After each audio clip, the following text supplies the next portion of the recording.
আমাদের নেক্সট চ্যাপ্টারের first topic হচ্ছে প্রোমোটার। সেকেন্ড চ্যাপ্টারের ফার্স্ট টপিক প্রোমোটার। প্রোমোটার কাকে বলবো? প্রোমোটার কোম্পানি আমার ইনকর্পোরেশন হবে, মানে ইনকর্পোরেশন মানে কি রেজিস্টার্ড করব, তবেই তো গিয়ে সেটা কোম্পানি হবে, আদারওয়াইজ সেটা কোম্পানি বলে পরিচিত হবে না। তাহলে রেজিস্টার্ড করার জন্য যে মানুষটা সমস্ত কিছু জোগাড় করবে, তার নাম জোগাড় করবে, যদি পাবলিক কোম্পানি হয় তাহলে 7 জন মেম্বার জোগাড় করবে, যদি প্রাইভেট কোম্পানি হয় তাহলে 2 জন মেম্বার জোগাড় করবে, বা মিনিমাম ডাইরেক্টর জোগাড় করবে। কত পাবলিক কোম্পানির ক্ষেত্রে 3 জন, প্রাইভেট কোম্পানির ক্ষেত্রে 2 জন। এত কিছু যে জোগাড় করবে এবং লাস্ট পর্যন্ত যে কোম্পানিটাকে আরওসির কাছ থেকে রেজিস্টার্ড করাবে, সেই মানুষটাকে বলা হয় কি প্রোমোটার। ওকে, আগে বলা হতো যার মাথায় কোম্পানি ইনকর্পোরেশন করার আইডিয়া এসেছে তাকে প্রোমোটার বলা হয়। বাট পরবর্তীকালে এর কিছু কনসেপ্ট চেঞ্জ হয়ে যায়। যদি সেই হিসেবে বলা যায় তাহলে আমাদের ফ্লিপকার্টের আইডিয়া ফার্স্ট মাথায় এসেছিল কার? সচিন বানসাল অ্যান্ড বিনি বানসাল, এই দুজনের মাথায়। তার মানে এরা দুজনই হচ্ছে ফ্লিপকার্টের প্রোমোটার। যদি ইনফোসিসের কথা বলি তাহলে কার মাথায় ইনফোসিস গঠনের ফার্স্ট আইডিয়া এসেছিল? নারায়ণ মূর্তি, এনআর নারায়ণ মূর্তি। তাহলে এনআর নারায়ণ মূর্তি হচ্ছে কি ইনফোসিসের প্রোমোটার। ওকে, বাট পরবর্তীকালে এর কিছু কনসেপ্ট আলাদা করে দেওয়া হয়। কাকে প্রোমোটার বলবো? তার মানে প্রোমোটার, দেখো সংজ্ঞায় কি বলছে, প্রবর্তকরাই কোম্পানি গঠনের অগ্রদূত হিসেবে কাজ করেন এবং কোম্পানি গঠনের যাবতীয় কাজকর্ম সম্পন্ন করে কোম্পানির প্রতিষ্ঠাতাকে বাস্তবায়িত করেন। তার মানে প্রোমোটার হচ্ছে এমন একজন ব্যক্তি যে কোম্পানি প্রতিষ্ঠান হওয়ার আগে পর্যন্ত কাজ করেন। তার মানে প্রোমোটারের অস্তিত্ব হচ্ছে মাথায় আইডিয়া আনা থেকে কোম্পানি ইনকর্পোরেট হওয়া পর্যন্ত। তারপরে প্রোমোটারের কোনো অস্তিত্ব থাকে না। বুঝতে পারলাম? দেখো,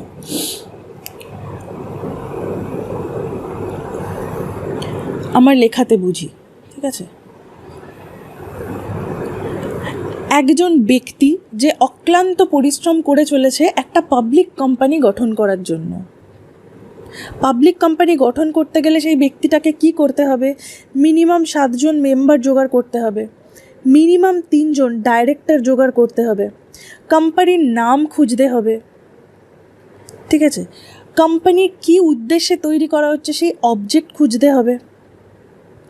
যে ডাইরেক্টররা আছে সেই ডাইরেক্টরদের নাম্বার প্রোভাইড করতে হবে। এটা কি, যখন ডাইরেক্টর পড়বো আমরা তখন বুঝবো, ঠিক আছে? প্রত্যেকটা ডাইরেক্টরের একটা আইডেন্টিফিকেশন আলাদা নাম্বার থাকে, তাকে বলা হয় ডিআইএন নাম্বার। ওকে, আচ্ছা, কোম্পানির এমওএ আর এওএতে কি লেখা থাকবে সেই সমস্ত কিছু কারা তৈরি করে? প্রোমোটার। তার মানে একজন ব্যক্তি যে এতগুলো কাজ করবে কোম্পানি ইনকর্পোরেট হওয়ার আগে পর্যন্ত। কারণ এই সমস্ত কিছু, এই যে যা কিছু লিখলাম, এই সমস্ত কিছু আমাকে আরওসির কাছে জমা দিতে হবে। আরওসির ফুল ফর্ম হচ্ছে রেজিস্টার্ড অফ কোম্পানি। এই সমস্ত কিছু কার কাছে জমা দেবে? আরওসির কাছে জমা দেবে। এবং তারপরে গিয়ে আরওসি কোম্পানিটাকে ইনকর্পোরেট করবে এবং কোম্পানি তখনই নিজস্ব একটা সত্তা পাবে, যাকে বলা হবে সে একজন আর্টিফিশিয়াল পার্সন। ওকে, তার মানে এই প্রোমোটার যা কিছুই কাজ করবে এর আগে পর্যন্ত কাজ করবে। তার মানে প্রোমোটারের অস্তিত্ব হচ্ছে মাথায় আইডিয়া আনা থেকে ডেট অফ রেজিস্ট্রেশন অবধি। তারপরে প্রোমোটারের না কোনো লায়াবিলিটি থাকে, তারপরে না প্রোমোটারের কোনো ডিউটি থাকে, তারপরে না প্রোমোটার বলে কেউ আর থাকে। বোঝা গেল? ওকে, মানে যদি এটা সিম্পল ভাষায় বুঝতে চাও তাহলে বলা হবে যে ঠিক 2 মানুষের বিয়ে দেওয়ার জন্য ঘটক যে অক্লান্ত পরিশ্রম করে, এখানে প্রোমোটার হচ্ছে সেই ব্যক্তি। ওকে, আচ্ছা, জাস্ট ফর জোক বললাম। ওকে, আচ্ছা, প্রি ইনকর্পোরেশন পিরিয়ডে তার মানে প্রোমোটার বেশ কিছু কাজ করে থাকে। তাহলে প্রোমোটার কাদের বলবো? প্রোমোটার যখন কাজ করবে তার মানে অবশ্যই তখন কোম্পানিটা আন্ডার রেজিস্ট্রেশন প্রসেসে থাকবে, মানে রেজিস্টার্ড হয়ে যায়নি বাট রেজিস্ট্রেশন প্রসেসে আছে। ওকে, প্রোমোটারের সেকশন হচ্ছে রেজিস্ট্রেশন প্রসেসে আছে। ওকে, প্রোমোটারের সেকশন হচ্ছে 2/69।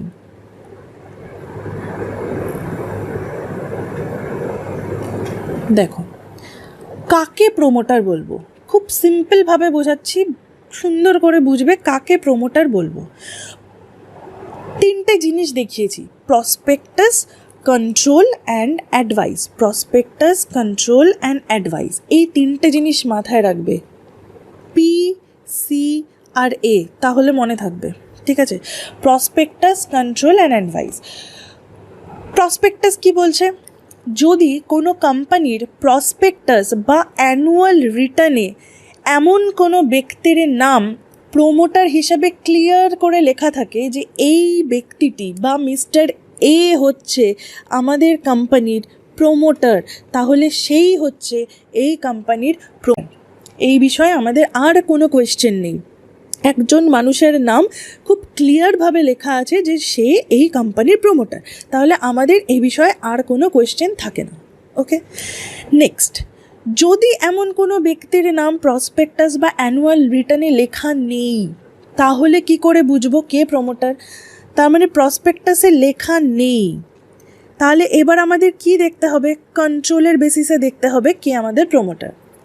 কি বলছে, বিওডি মানে হচ্ছে বোর্ড অফ ডাইরেক্টর।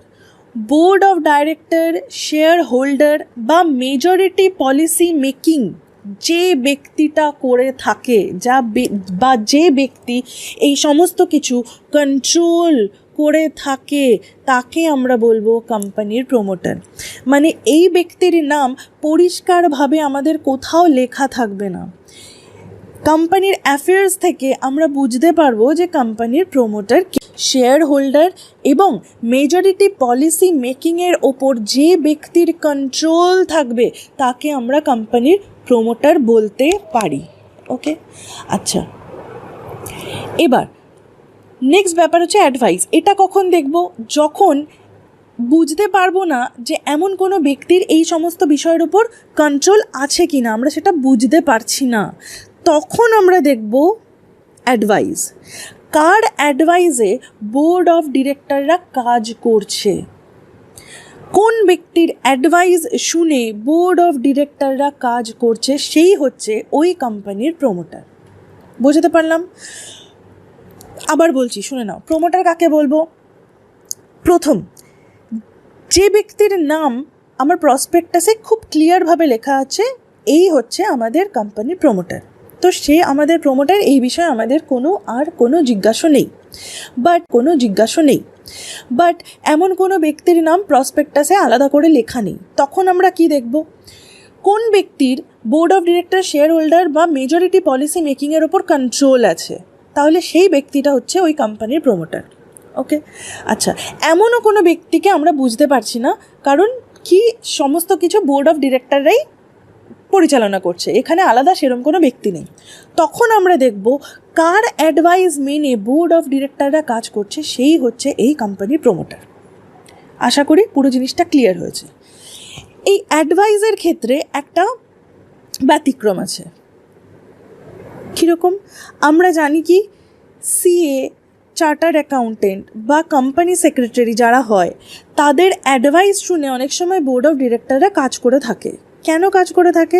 যাতে কোম্পানি পরবর্তীকালে কোনো প্রবলেমের মুখোমুখি না হয়, কোনো লফুল প্রবলেম বা কোনো ট্যাক্সের প্রবলেম, এগুলোর মুখোমুখি যাতে না হয়, সেজন্য সিএ বা সিএসদের কোম্পানি হায়ার করে থাকে যে তাদের অ্যাডভাইস দেওয়ার জন্য। তাহলে কি সিএ বা সিএসকে আমরা প্রোমোটার বলবো? অবভিয়াসলি না, কারণ দে আর প্রফেশনাল অ্যাডভাইজার। তারা এই অ্যাডভাইসটা দেওয়ার জন্য কোম্পানির থেকে পেমেন্ট নিচ্ছে, সুতরাং তারা আমার প্রোমোটার নয়, তারা শুধুমাত্র কোম্পানির পেমেন্ট অন্তর্ভুক্ত professional adviser.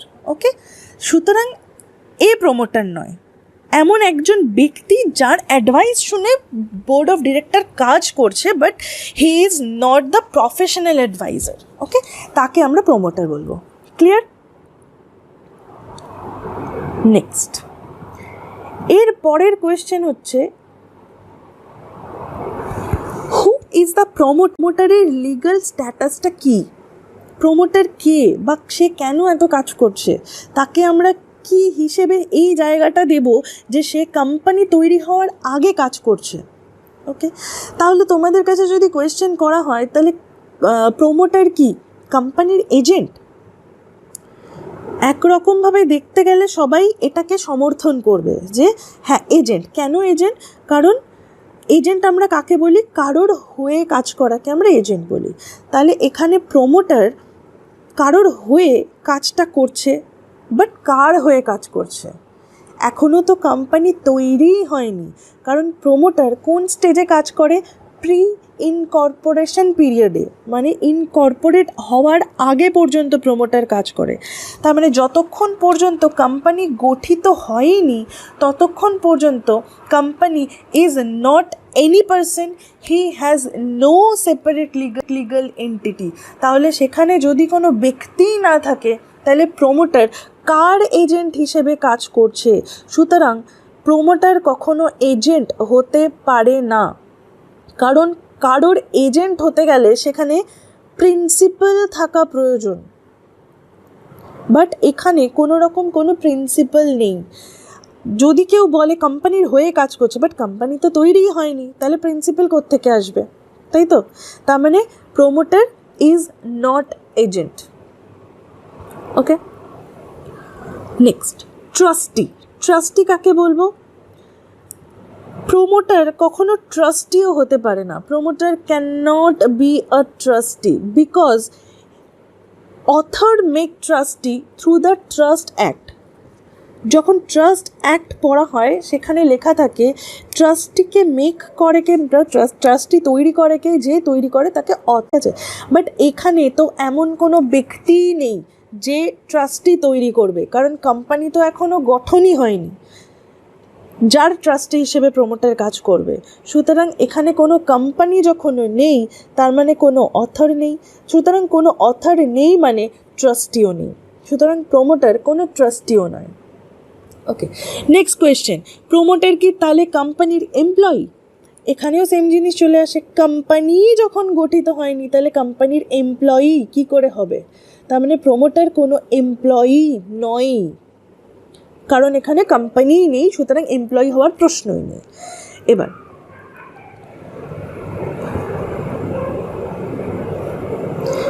Next question, promoter কি ডিরেক্টর? তাহলে যে ওনার ডিরেকশন অনুযায়ী কাজ হচ্ছে? Obviously not. ডিরেক্টর কার থাকে? ডিরেক্টর কোম্পানির থাকে। সুতরাং এখানে কোম্পানি যখন তৈরি হয়নি, সুতরাং সুতরাং প্রমোটার কোনো ডিরেক্টর নয়। তাহলে প্রমোটার কে? নিচে লিখেছি, promoter is a quasi trustee বা কোয়াসি এজেন্ট। এই কথাটার মানে হচ্ছে ট্রাস্টি নয় বাট ট্রাস্টির মতন কেউ, এজেন্ট নয় বাট এজেন্টের মতো কেউ। ঠিক আমরা যেরকম বলি তুমি আমার বাবা তো নও বাট বাবার মতো, ঠিক আছে? তার মানে কি ট্রাস্টি নয়, এজেন্ট নয়, বাট ট্রাস্টি বা এজেন্টের মতো এমন কেউ যে কোম্পানি ইনকর্পোরেট করতে আমাদের হেল্প করছে। ক্লিয়ার?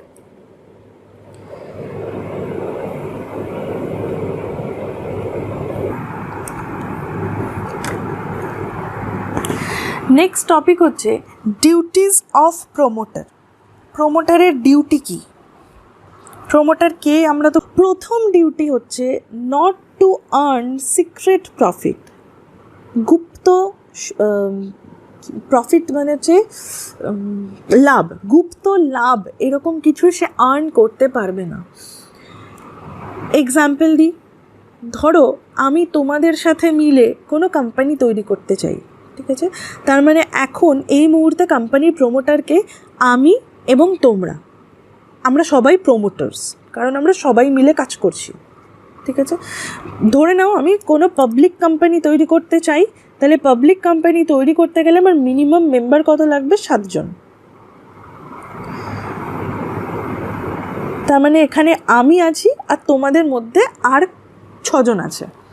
তার মানে আমি কি কোম্পানি তৈরি করতে চাই? কোম্পানির অবজেক্ট তো ক্লিয়ার হয়ে গেছে, উদ্দেশ্য কি? কোম্পানি তৈরি কী কোম্পানি তৈরি করব? আমরা মোবাইল পার্টস বানাবো, ঠিক আছে? তো এই পার্টস বানানোর জন্য দরকার একটা প্রিমাইসেস দরকার। তাহলে আমার একটা জমি ছিল, ঠিক আছে? জমিটা দাম ছিল, আমার একজন চেনাশোনা কেউ, ঠিক আছে, জমিটার দাম ছিল 50 lakhs। আমি তাকে বললাম বাকি প্রমোটাররা যখন তোমার সাথে এই কন্ট্রাক্টটা করতে আসবে জমি কেনার জন্য, তুমি তাদেরকে বলবে জমির দাম 1 crore, ঠিক আছে? তাদের সাথে যখন ডিল হলো, প্রোমোটার্সদের সাথে ওই ব্যক্তির যখন ডিল হলো, জমি বেচাও হয়ে গেল, সমস্ত প্রোমোটার মিলে প্রি ইনকর্পোরেশন পিরিয়ডে উডবি কোম্পানির তরফ থেকে ওই ব্যক্তিকে কত পেমেন্ট করলো? 1 কোটি টাকা। বাট ওই ব্যক্তিকে অ্যাকচুয়ালি আমি কত দেব? 50 লাখ টাকা। বাদ বাকি 50 লাখ কোথায় গেল? বাদ বাকি 50 লাখ কোথায় গেল? আমার পকেটে। মানে আমি এটা কি করলাম? আমি সিক্রেট প্রফিট কামালাম। এইটা করা যাবে না, প্রোমোটারের এটা ডিউটির মধ্যে পড়ে না। যদি কোনো সিক্রেট প্রফিট আর্ন হয় তাহলে কোম্পানি ইনকর্পোরেট হওয়ার পর কোম্পানি নিজে একজন পৃথক সত্তা বিশিষ্ট আর্টিফিশিয়াল পার্সন হিসেবে প্রতিষ্ঠিত হয়ে যায়, এবং তখন যাবতীয় ডিসিশন কে নেবে? কোম্পানি নিজে নেবে। পরবর্তীকালে এই সিক্রেট প্রফিটের ব্যাপারটা যদি কোম্পানি জেনে যায় তাহলে কোম্পানির কাছে কিছু রেমেডিস আছে। সেই রেমেডিসগুলো কি? প্রথমত, কোম্পানি চাইলে এই কন্ট্রাক্টটা রেস্কিন্ড করতে পারে। কন্ট্রাক্ট মে বি রেস্কিন্ড করা মানে কন্ট্রাক্টটা বাতিল করে দেওয়া। কোম্পানি যদি চায় কন্ট্রাক্টটা বাতিল করে দিতে পারে, মানে আর কোম্পানি কাজ করবে না, যা কন্ট্রাক্ট হয়েছিল কন্ট্রাক্টটা ব্রেক করে দেবে, ঠিক আছে? আর কি করতে পারে? The company May recover the secret profit. Total 1 কোটি টাকা কোম্পানি কি করে নেবে? আবার রিকভার করে নেবে। ওকে, তার মানে আমার পকেটে যে টাকা ঢুকেছিল সিক্রেটলি সেটাও আমাকে কোম্পানিকে ফেরত দিয়ে দিতে হবে। আচ্ছা, থার্ড কি? দ্য কোম্পানি মে সু দ্য প্রোমোটার। মানে কোম্পানি যদি চায় তাহলে আমার উপর কেস করতে পারে।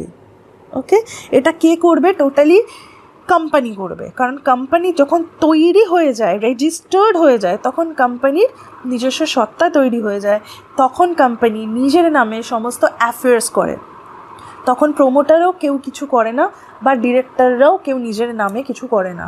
তখন কোম্পানি চাইলে এই 3টে জিনিস রেমেডি হিসেবে ব্যবহার করতে পারে। ক্লিয়ার? তার মানে ফার্স্ট ডিউটি কি? Not to earn secret profit. But তাই বলে কি প্রোমোটার কোনো প্রফিট আর্ন করতে পারে না? অবভিয়াসলি পারে। একবার বলছি পারে না, একবার বলছি পারে, ভালোভাবে শুনবে। কি বলেছিলাম? Company can not earn secret profit, কিন্তু প্রফিট আর্ন করতে পারে যদি সেই ফ্যাক্টটা সবার সামনে ডিসক্লোজ করে। সেকেন্ড পয়েন্ট কি লিখেছি? Can earn profit but have to disclose the fact. কি ডিসক্লোজ করব? যে আমি এই প্রফিটটা কামাচ্ছি, এটা আমি তোমাদের সবার সামনে ডিসক্লোজ করছি, মানে এটা আর সিক্রেট নেই। ক্লিয়ার? এক্সাম্পল দিয়ে বোঝাই। কি বললাম? আমি একজন প্রোমোটার, তোমরাও প্রোমোটার, আমাকে আর তোমাদের 6 জনকে মিলে আমরা একটা কোম্পানি তৈরি করতে চলেছি, পাবলিক কোম্পানি। ওকে, তা কোম্পানি তৈরির জন্য একটা প্রিমাইসেস দরকার। তা আমার কাছে একটা কত টাকা দিয়ে? 3 লাখ টাকা দিয়ে, ঠিক আছে? আজকে 2021-এ এসে সেই জমিটার ভ্যালু কি 3 লাখই থাকবে? অবভিয়াসলি নট, তার ভ্যালু আরও বেশি, অনেক বেশি বেড়েছে, ঠিক আছে? তাহলে আমি যদি এই প্রিমাইসেসটা কোম্পানিকে বেচে দিই, আমার সাথেই যদি এই চুক্তিটা হয় যে এই জমিটা বেচার জন্য, তাহলে আমি কি 3 লাখ টাকায় বেচবো? আমি যততে কিনেছিলাম, তাহলে আমার লাভ কোথায়? আমি 2021-এ যা ভ্যালু চলছে সেই ভ্যালুতেই বেচবো, কারেন্ট ভ্যালুতেই বেচবো, তাহলে সেখানে আমার একটা প্রফিট তৈরি হয়।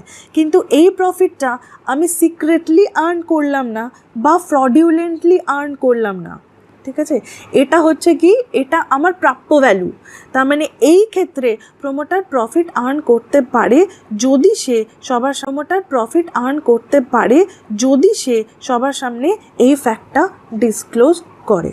ক্লিয়ার? ডিউটির মধ্যে শুধু এইটুকুই আছে। পরের ক্লাসে পড়ব প্রমোটারের লায়াবিলিটি। খুব ছোট্ট পয়েন্ট, প্রমোটারের লায়াবিলিটি পড়ার সাথে সাথে স্টেপস অফ ইনকর্পোরেশনও পড়ব।